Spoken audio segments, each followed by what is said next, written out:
안녕하세요. 경기 인천 지역 뉴스를 조목조목 살펴보는 경조사입니다. 그냥 살피는 거 아니죠? 살펴보는 시간입니다. 오늘도 경조사는 알아두면 쓸모있는 경기 인천 뉴스를 전해드립니다.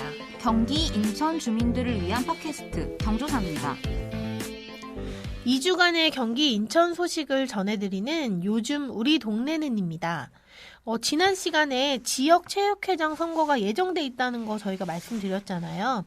15일에는 경기도 인천시 체육회장이 선출이 됐고 또 22일엔 각 시군 체육회장이 선출이 됐습니다. 결과에 대해서 좀 자세히 말씀해 주실 수 있을까요? 네, 말씀하신 것처럼 지난 15일에 시도체육회장 선거가 먼저 치러졌는데요.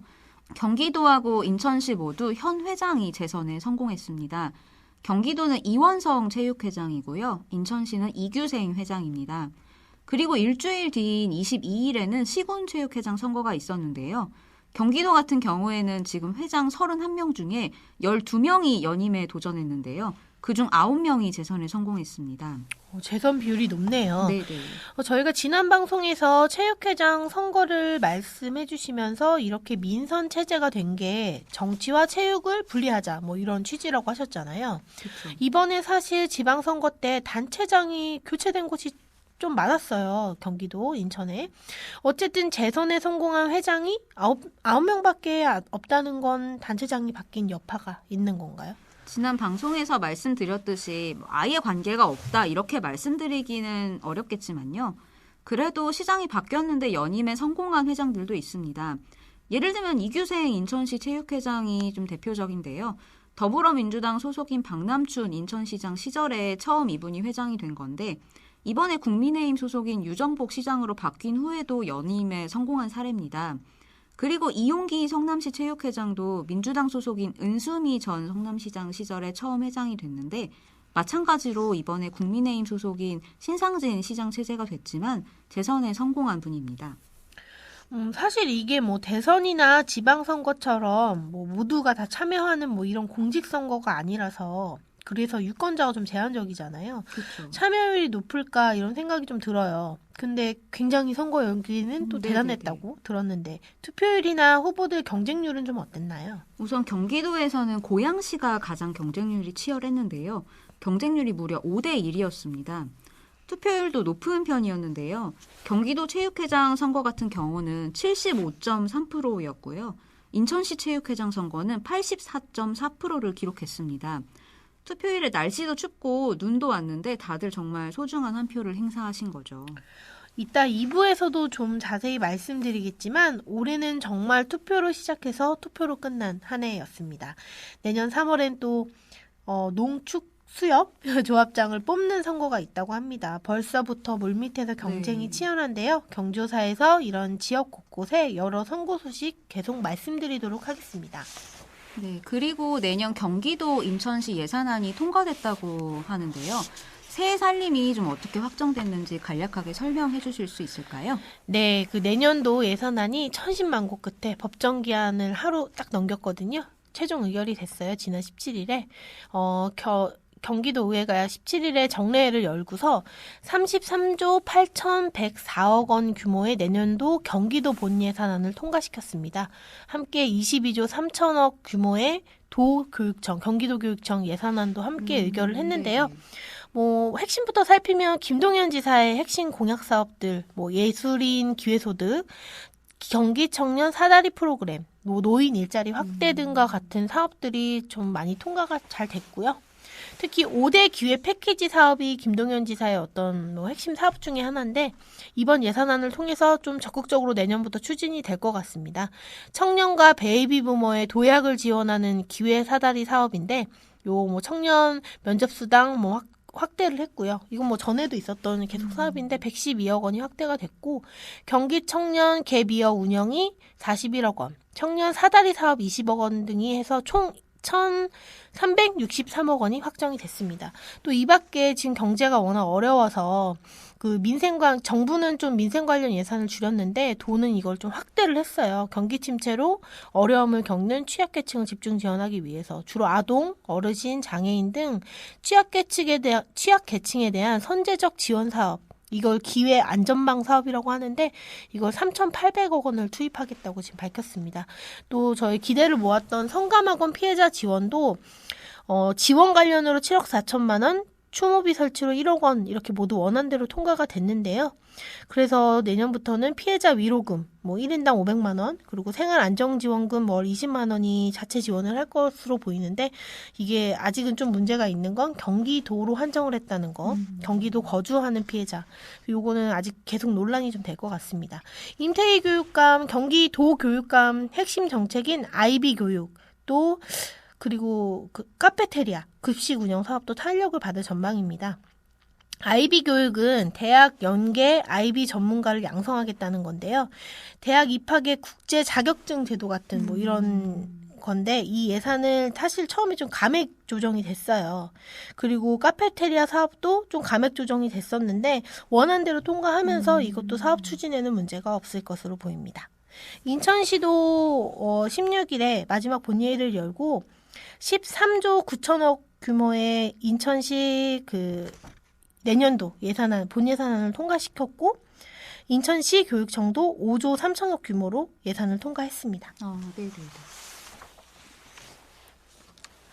그리고 내년 1월 1일부터 고향 기부제가 시행이 돼요. 짧게 설명드리면 자기가 거주하는 지역이 아닌 다른 지역에 기부할 수 있는 제도인데요. 예를 들면 제가 경기도 수원시에 살면 경기도하고 수원시 빼고 다른 지자체에 기부를 할 수 있는 그런 구조입니다. 이렇게 기부를 받은 각 지자체는 기부자에게 소정의 답례품을 제공할 수 있는데요. 경기도하고 인천시가 제도 시행을 앞두고 답례품을 선정했습니다. 어떤 걸 선정했을까요? 우선 경기도는 모두 31종을 선정했는데요. 품목은 쌀, 배, 포도, 사과, 인삼, 잣, 고구마 같은 이런 농축산물이 대부분입니다. 거의 경기도 각지에서 생산되는 품목이고요. 좀 눈에 띄는 거는 의정부 부대찌개 밀키트가 포함되어 있습니다. 의정부는 부대찌개가 그렇죠. 유명한데. 네, 부대찌개 하면 의정부하고 평택, 송탄 쪽이 그렇죠. 양대산맥이잖아요. 그래서 그 중에 하나인 의정부 부대찌개가 포함이 됐습니다. 또 고액 기부자한테는 경기도 유기하고 도자기를 제공한다고 해서 눈길을 끌고 있습니다. 인천시도 쌀하고 홍삼 절편, 까나리 액젓, 수제 인삼청을 선정했고요. 시티투어 상품권하고 인천투어 패스, 웰리스 관광상품권, 어촌체험 상품권 같이 인천 관광하고 맞물린 이용권이 포함된 게 특징입니다. 인천 지역 카페인 인천이음 상품권도 선정했고요. 관광 상품권이 좀 특이하네요. 네네. 그럼 그렇죠. 제가 인천시에 기부를 하면 받을 수 있는 건가요? 네, 그렇습니다. 참고로 개인은 연간 500만 원까지 기부할 수 있다고 하는데요. 10만 원 이하 금액은 전액 세액 공제되는 혜택도 있다고 합니다. 10만 원을 넘으면 16.5%를 공제받을 수 있고요. 청취자 여러분들도 내가 사는 지역 외에 다른 지역에 관심을 갖고 한번 눈여겨보시면 좋을 것 같습니다.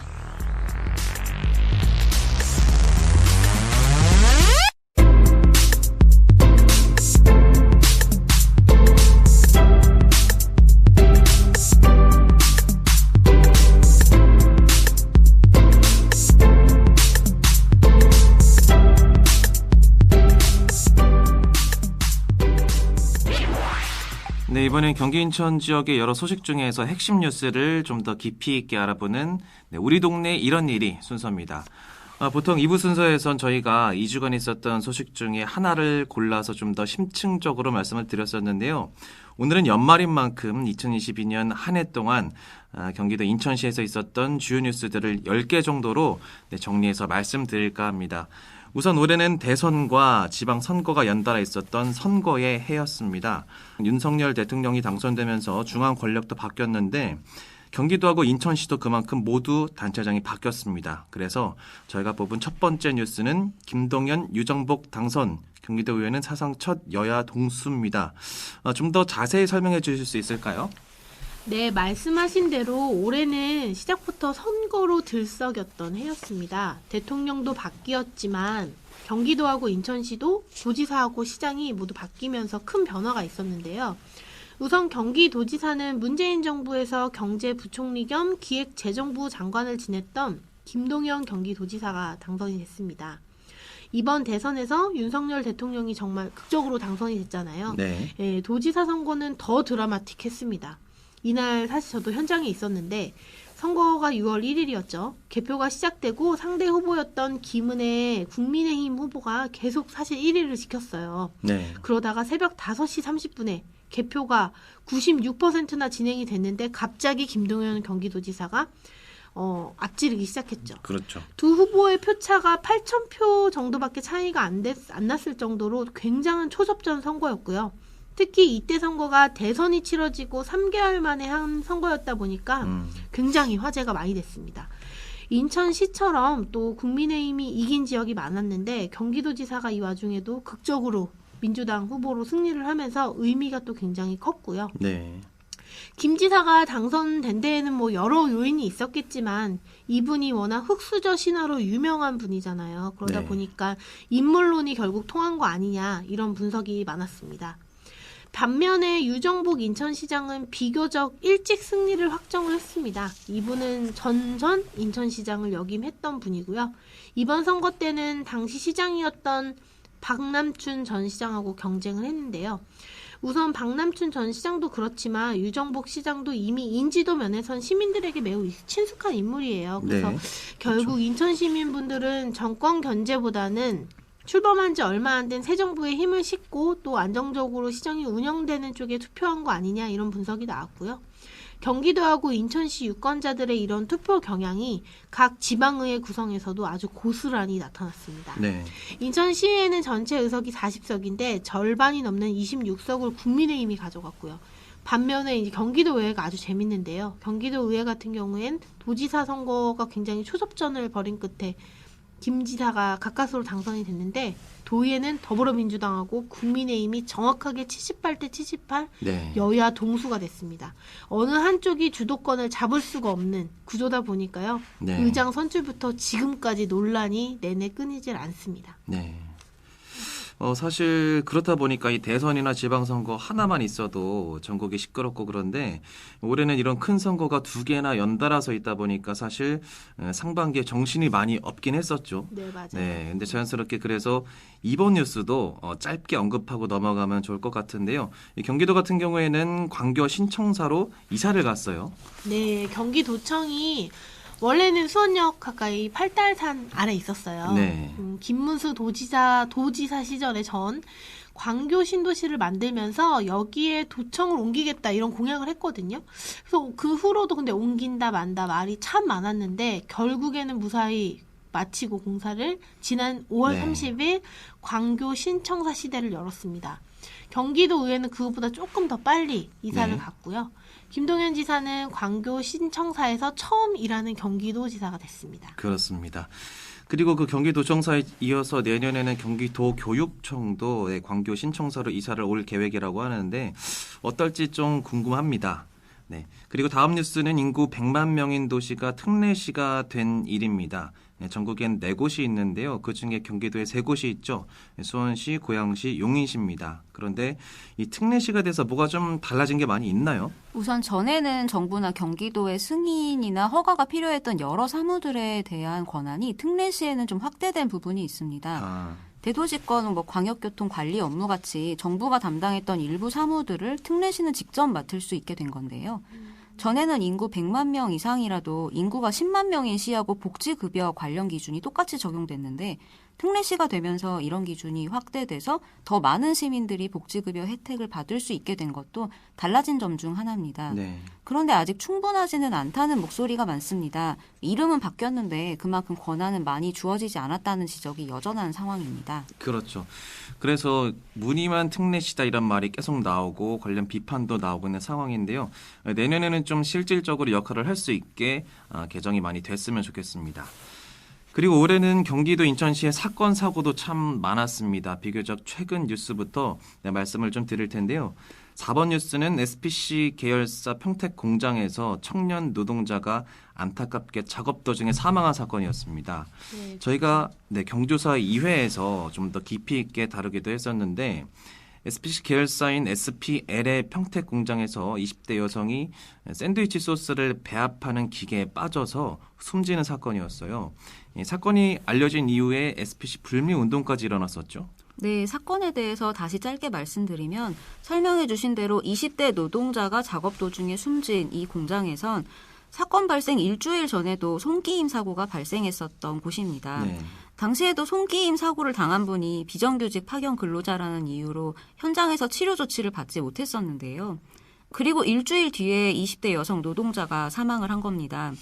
그 이후에 사고 현장을 수습한 분들이 이렇다 할 휴가도 없이 일을 하거나 그냥 천으로 현장을 가리고 계속 작업을 이어가게 한 부분 등이 논란이 됐었습니다. 특히 그 사망하신 분의 빈소에 SPC가 빵을 가져온 점도 크게 네. 비판을 받았었는데요. 많이 화제가 됐죠. 네네. 네. 그 이후에 이제 SPC 불매 운동이 대대적으로 일었습니다. 지금은 사고가 발생한 지 2달 정도가 지났고 크리스마스가 되다 보니까 불매 운동이 서서히 옅어지는 모습이긴 한데요. 아직도 일부 소비자분들은 삼립호빵 대신에 다른 호빵을 찾거나 크리스마스 케이크를 파리바게트가 아닌 다른 데서 예약하면서 불매운동을 작게나마 이어가고 있습니다. 네, 정말 안타까운 사고였습니다. 사전에 조금만 더 안전에 신경을 썼더라면 충분히 막을 수도 있었던 사고가 아니었나 하는 생각 때문에 더 그런 안타까움이 컸던 사고였습니다. 지난 여름에도 사전에 좀 더 관심을 기울였었다면 막을 수 있지 않았었을까 하는 안타까움이 컸었던 사건이 이것 외에도 수원에서 또 있었죠. 네, 저희가 뽑은 5번째 뉴스는 네. 이른바 수원 세모녀 사건으로 불렸던 사건인데요. 지난 8월에 수원시 한 다세대 주택에서 세 모녀가 숨진 채 발견됐습니다. 네. 세 모녀가 숨진 이후에 행정상 주소지가 화성시로 돼 있었잖아요. 그렇죠. 근데 이게 빚독촉을 피하기 위해서였습니다. 네. 그러다 보니까 이분들이 월세 42만 원을 감당하기에도 굉장히 벅찬 그런 삶을 사셨던 걸로 알려졌는데 주소지하고 실제 거주지가 다르다 보니까 이게 이제 정부나 지자체가 제공하는 사회보장 시스템의 보호도 전혀 받지 못했던 것으로 드러났고요. 예를 들면 이분들이 건강보험료를 1년 넘게 체납해서 현장 방문까지 했었는데도 행정상 주소지로 현장 방문을 하다 보니까 네. 당연히 만나지 못했고 이분들이 처한 어려움을 또 이 공공에서 실제로 포착할 수가 없는 상황이었고요. 네. 이후에 김동연 경기도지사가 사실 이 세모녀 사건에 굉장히 충격을 많이 받았거든요. 그래서 정말 힘든 분들이 도움을 요청할 수 있게 한라인을 구축하자. 수원시에서도 이렇게 세모녀처럼 행정상 주소지와 실제 거주지가 다른 위기가구를 찾을 수 있게끔 은둔형 위기가구 자체 발굴 시스템 구축에 나선 상황이고요. 아마 이런 복지 사각지대에 놓여 있지 않았다면 세모녀가 안타깝게 죽음을 맞이하는 뭐 그런 사태는 막을 수 있지 않았나. 그런 네. 안타까움이 참 큰 사건이에요. 그렇습니다. 그리고 또 정말 전국을 이번에 떠들썩하게 했던 사건이 있었습니다. 6번 뉴스는 경기도 가평에서 있었던 계곡 살인 사건인데요. 3년 전에 가평의 어느 계곡에서 한 남성이 숨졌었습니다. 검찰은 이 남성을 살해한 혐의로 아내인 이은혜 씨와 그리고 공범 조현수 씨를 공개 수배했는데 결국 고향에서 검거가 돼서 지금 재판을 받고 있습니다. 사건 개요를 간략하게 설명해 주실 수 있을까요? 네, 이은혜 씨는 내연 관계였던 조현수 씨와 공모해서 수영을 전혀 하지 못하는 남편, 그리고 물을 사실 무서워했잖아요. 네. 남편을 가평의 용소 계곡에서 어떤 특별한 장비도 없이 다이빙을 하도록 했어요. 그래서 살해한 혐의를 받고 있는데요. 이은혜는 1심에서 무기징역, 조현수는 징역 30년을 선고받은 상태입니다. 그전에도 이은혜는 이걸 가스라이팅이라고 하죠. 남편을 오랜 시간에 걸쳐 심리적으로 지배한 다음에 경제적으로 착취를 해서 피해자분이 사실 재정 상황이 너무 어렵고 막 문자 메시지 보면 뭐 이렇게 뭐 밥 먹을 돈이 없다 이런 얘기도 나오잖아요. 네. 그래서 이 피해자분이 계속 재정 상황이 어려워지니까 사망보험금을 노리고 이미 두 번 정도 살해를 또 시도했다는 혐의도 받고 있거든요. 그 전에 이은혜와 또 만났던 남성들이 인천하고 태국에서 숨진 사실까지 밝혀지면서 이거 혹시 추가 살해 혐의가 있는 거 아니냐 뭐 이런 부분도 수사가 이루어졌었는데 이 부분에 대해서는 아직 명확하게 밝혀진 건 없습니다. 네, 맞습니다. 이 사건 때문에 이 가스라이팅이라는 단어가 공론화되기도 했었는데요. 아직 이 관련 재판이 1심만 진행이 된 상황이라 추가되는 뉴스를 저희 경조사에서 계속 이어서 전해드리도록 하겠습니다. 그리고 올해는 또 날씨 때문에 힘드셨던 분들이 많았었던 것 같습니다. 네, 지난 봄에는 가뭄이 워낙 심해서 비 좀 와라, 제발 좀 와라 이렇게 했었는데 맞아요. 여름엔 정말 비가 너무 많이 왔죠. 네, 그래서 저희가 뽑은 2022년 결산 7번째 뉴스는 경기 인천 지역의 역대급 폭우 피해입니다. 당시 상황이 정말 심각했었죠. 네, 지난 8월이었는데요. 비가 하루에만 500mm가 넘게 온 곳도 있었습니다.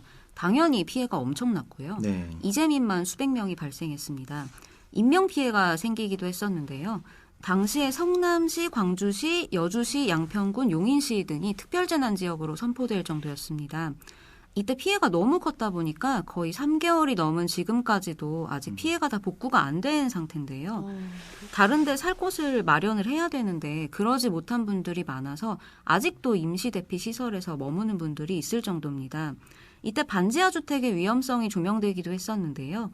그래서 경기도는 반지하 주택의 신축을 억제하고 집중적으로 관리하겠다고 발표했고 네. 인천시도 상습적으로 침수되는 지역에는 반지하 주택 신축을 허가하지 않겠다고 발표하기도 했었습니다. 날이 네. 엄청 지금 또 추운데 걱정이네요. 그러니까요. 맞아요. 네. 이때는 폭우가 이렇게 우리를 힘들게 했는데 최근에는 또 폭설이 그렇죠. 네. 저희를 전국의 수도권도 물론이고 정말 사람들이 힘들게 하고 있습니다.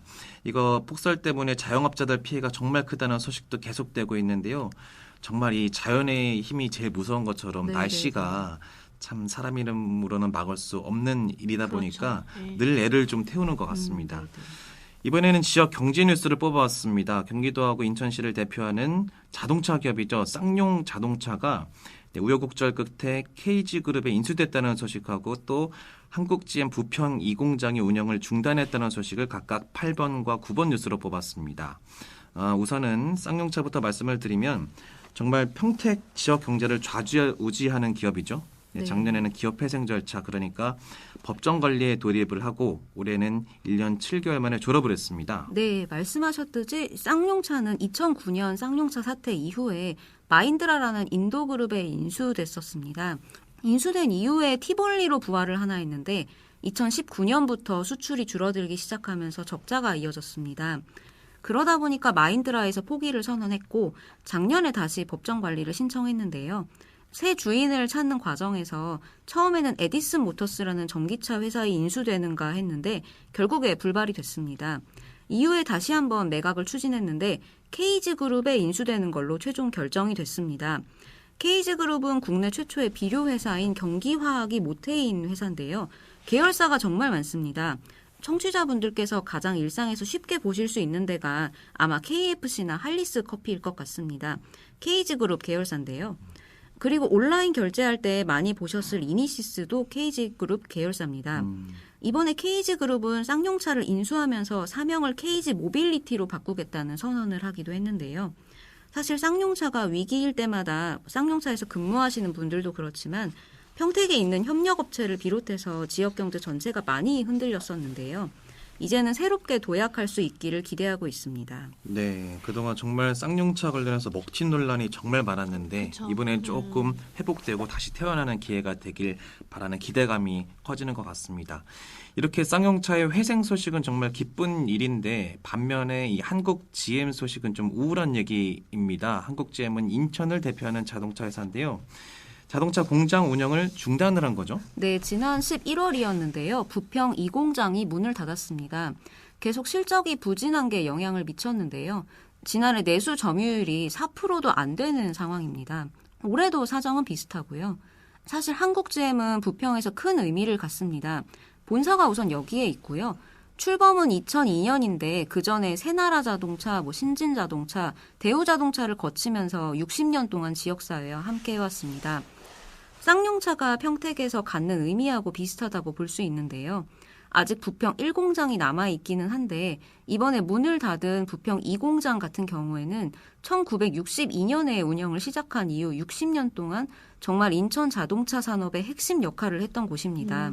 그래서 이렇게 운영을 중단하는 게 인천 지역사회에 충격을 줬었는데요.